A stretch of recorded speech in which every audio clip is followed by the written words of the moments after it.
What is it really like living in Venice, Florida? In this video, we're gonna answer some Facebook questions, and there was just some comments that people left. A lot of these are from people that actually are thinking about living in Venice or already do. And we're gonna give you our response. If you're looking to move to the area, make sure to call, text, or email me. My information will be in the description box below. I hear from people every day and I love it. So the first one is crime rate, and is there anyone under the age of 65? So crime, low. Low crime, extremely low, especially in Venice, I would say. I mean, very safe. There's stuff that happens, but it's kind of weird to have that in the same question. Is there anyone under the age of 65? And this, I mean, not that people above 65 don't commit crimes, but like generally you don't expect that population to commit crimes. As far as if there's anyone under the age of 65, you take this one. We're here. Yeah. There's two. There's two. Right there. That's everyone. We have met a lot of families, and a lot of families are actually moving to the area. There is a lot of people over the age of 65, yes. Venice is known for being a retiree town. With that being said, there is still quite a few people that are, you know, a little on the younger side. Yeah, through you helping clients with your real estate stuff, we've met a lot of, you know, people looking to move to the area that did move to the area. I've helped with the basketball team, the girls basketball team, so I've met a lot of the varsity girls team, so I've met a lot of families through that. And just the Welland Park area being kind of in between Venice, Northport area, there's a lot of families going in there. So it definitely feels like it's starting to become a little younger as more people find out about Venice, and I think it's appealing to a lot of families because of the safety. And the schools. There's really good schools here, which I got a feeling is gonna come up in one of the other questions or comments. Yes. And I'll actually read a couple replies because there were some replies to that. Someone said that's what I thought, but there is life under 65, LOL. And then someone said yes to both. We are very happy here, going on 6 years. Crime rate exists here, but it is very low. So it's not just us saying it, that's people's replies that living here. Next one, what is the traffic like in the winter malls? Also, is it hard to get into restaurants, and are the beaches crazy packed? We go down in May, but never have a problem, but most snowbirds are gone. One person just said terrible, one word. And then they left another comment after, it's terrible all the time, not just season.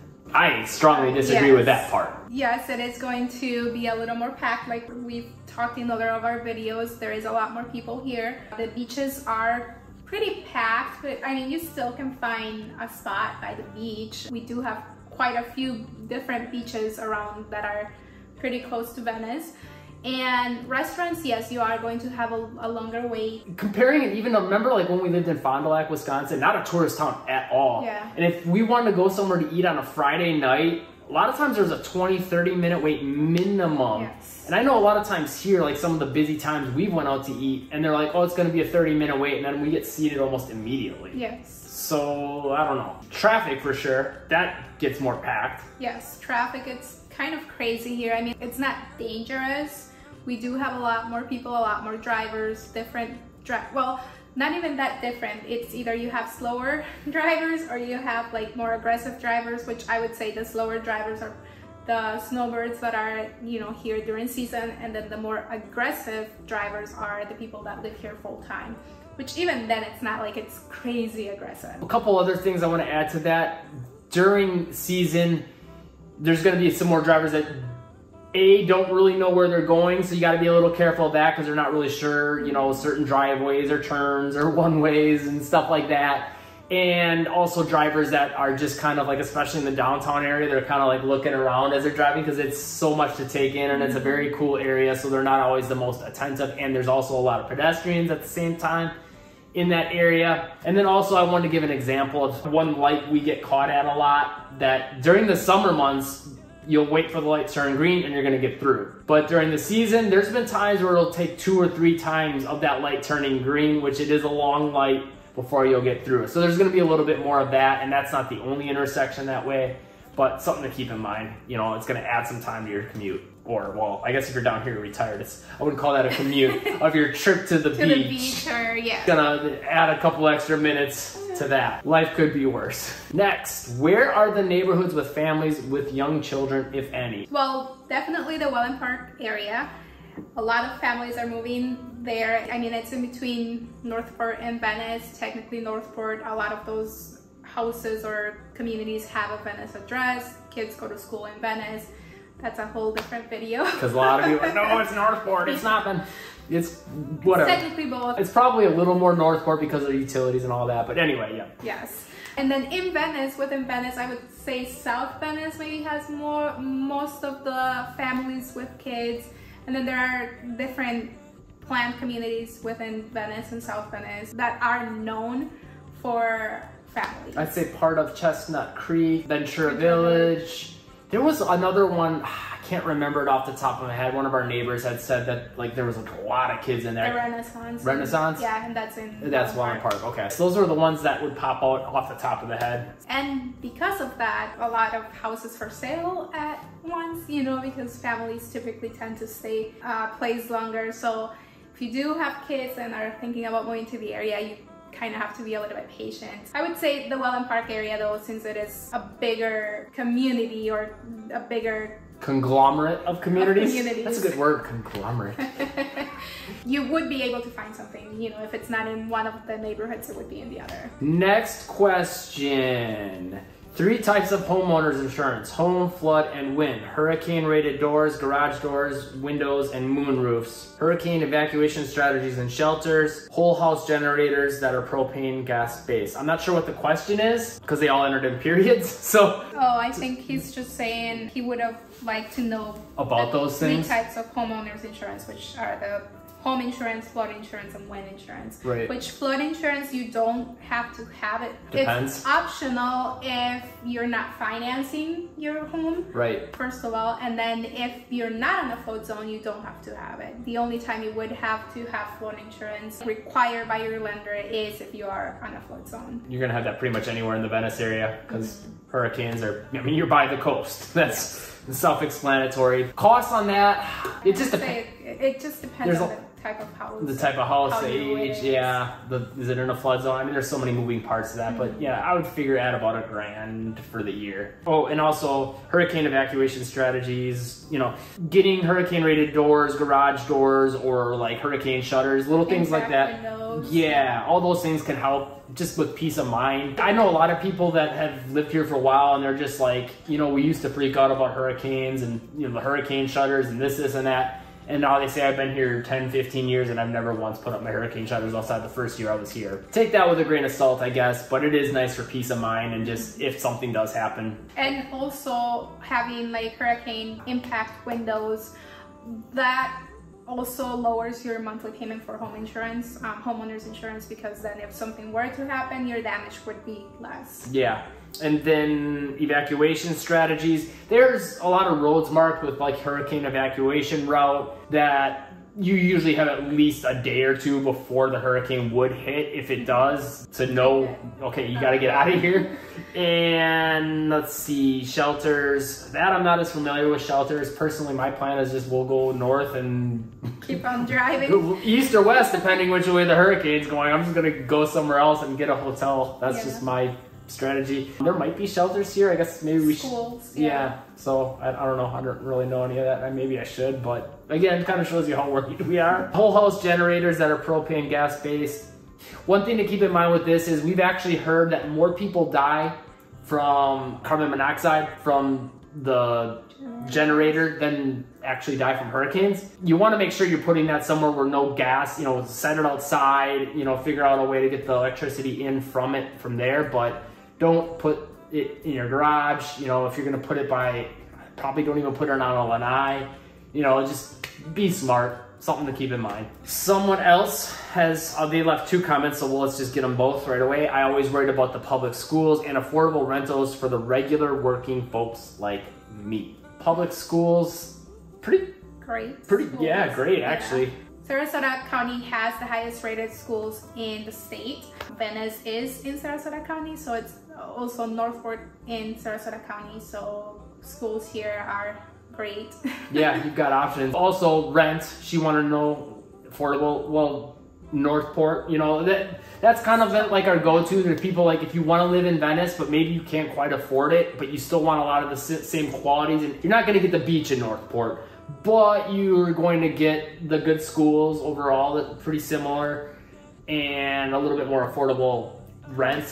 Yes. Or, you know, maybe you downsize if you really want to be in Venice. You know, my wish was to have a 3-bedroom. Maybe you could find a way to make a 2 work and get creative with spaces. We've done that a little bit. So something to keep in mind. And Inglewood, I guess, is another option. It's a little bit less typically price-wise than Venice. And then you still get the beach, just different beach. Yes. Someone said in response to the affordable rentals, they don't exist. And that is one thing to keep in mind. I mean, we've been saying this on the channel for a while. It's more advantageous to buy than rent because rent's gonna cost more. Especially right now, it is really tough to even find a rental and they are a lot more expensive right now. So talk about the difference between when snowbirds are there and when they are not. We'll just link you to a video in the description about the truth about summer in Florida. But yeah, it's different. A lot busier. Yes. Talk about the airport and flight paths. You're actually talking with someone that's a pilot. Yes. But I couldn't tell you too much about it. It's a very small airport. Most of the planes you see there are like those little amphibian planes or ones with got like the propeller in the front. A lot of people call pond hoppers or whatever. I don't really know where they all fly to, where they fly from. I do know that they fly though, and it's there, and I have to be aware of it because I'm starting to learn how to stay tuned to the channel and learn how to fly a drone. So we'll get some drone shots for you once I finally get all the license and all that stuff. But it does make it tricky for me to fly my drone because I can't fly at certain areas because of that airport. I guess I always thought it was like a private airport with like jets flying in. Yeah, not even jets though. They're like, yeah, like little planes. Gas powered planes. You'll notice them quite a bit by the beach. And then also a lot by Shamrock Park. Whenever I'm at Shamrock Park and I'm trying to film like basketball videos there, overhead. So there's definitely enough action going on. I don't know if people are just going to other areas nearby or what the situation is, because I can't imagine those planes go that far, but I don't know. So sorry that we're not more help on that. I'm not a pilot. But maybe we'll have our pilot friend now. Yeah. And his wife on the channel, and they can talk all about. We'll just be able to find out some stuff from him, and we'll share it with you. Maybe address activities available for families with children. Grandparents find this useful. Also, absolutely availability for urgent care in hospitals. So 2 very different things, but very okay. So the kids, yeah, there's definitely, I would say, as a whole, Venice is geared more towards adults, you know, but there's a lot of things going on in the downtown on the weekends, you know, art fairs. They have trick-or-treating, farmers market. I also know like a lot of the school or I should say parks in the area, they'll have like summer camps for kids and things like that. I know the YMCA, they've got like football leagues, they've got basketball leagues. So there's definitely plenty to do if you just tap into the community's resources. There's a lot of stuff out there.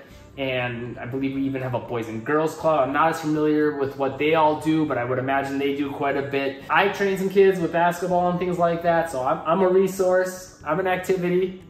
A basketball activity. And yeah, I don't know.